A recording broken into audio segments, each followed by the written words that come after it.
అందరికీ నమస్తే, అస్సలాము అలైకుం, వందనాలు.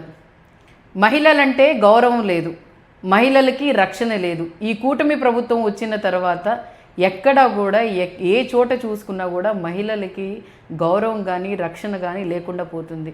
2 రోజుల కిందట గుంటూరు టౌన్లో కృష్ణబాబు కాలనీలో మరి టీడీపీ సెక్రటరీ అయిన మల్లెల మూర్తి ఒక ఆడామిని నగ్నం చేసి ఆవిడ్ని కొట్టడం జరిగింది.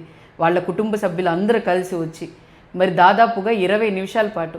ఏంటో తెలుసా, ఏ విషయం అనుకుంటున్నారు? ఒక ట్యాప్ వివాదం వల్ల ఆవిడ్ని ఆ విధంగా కొట్టడం అనేది నిజంగానే ఒక్కసారి మీరు చూడండి. ఎందుకనంటే ఈ కూటమి ప్రభుత్వంలో వాళ్ళ నాయకుల దగ్గర నుంచి కింద స్థాయి దాకా కార్యకర్తలు మమ్మల్ని ఏం చేస్తారులే, మమ్మల్ని ఎవరు ఏం కేసు పెడతారులే అని చెప్పి అహంకారం మదంతో ప్రతి ఒక్కళ్ళు కూడా ఉన్నారు.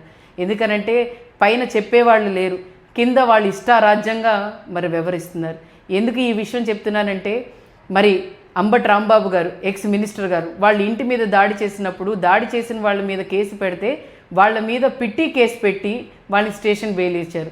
అలాగే మరి టీఎంసీలో ఒక అధికారి మీద దాడి చేయడానికి వస్తే వాళ్ళ మీద అమృతరావు అనే వ్యక్తి దాడి చేయడానికి వస్తే తన మీద కూడా పిట్టి కేసు పెట్టి స్టేషన్ బెయిల్ ఇచ్చారు. అలాగే ఈరోజు కూడా ఏదో లోకేష్ గారు ఏదో కేసు ఫైల్ చేయండి, మల్లెల మూర్తి మీద యాక్షన్ తీసుకోండి అని అంటున్నారు. ఇది కూడా మళ్ళీ అలాగే ఉంటుంది. ఎలా ఉంటే మళ్ళీ వెళ్తారు స్టేషన్కి, వాళ్ళ మీద కేసు పెడతారు, పిట్టి కేసు పెట్టి తనకి కూడా స్టేషన్ బెయిల్ ఇస్తారు.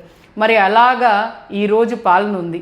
ఎవరు కూడా అడిగేవాళ్ళు లేరు, ఎవరు కూడా ప్రశ్నించేవాళ్ళు, ఎవరు కూడా వాళ్ళ మీద యాక్షన్ తీసుకునేవాళ్ళు లేరు. ఎందుకనంటే ఈ ప్రభుత్వానికి చుట్టాలుగా మారిన ఈ అధికారులు.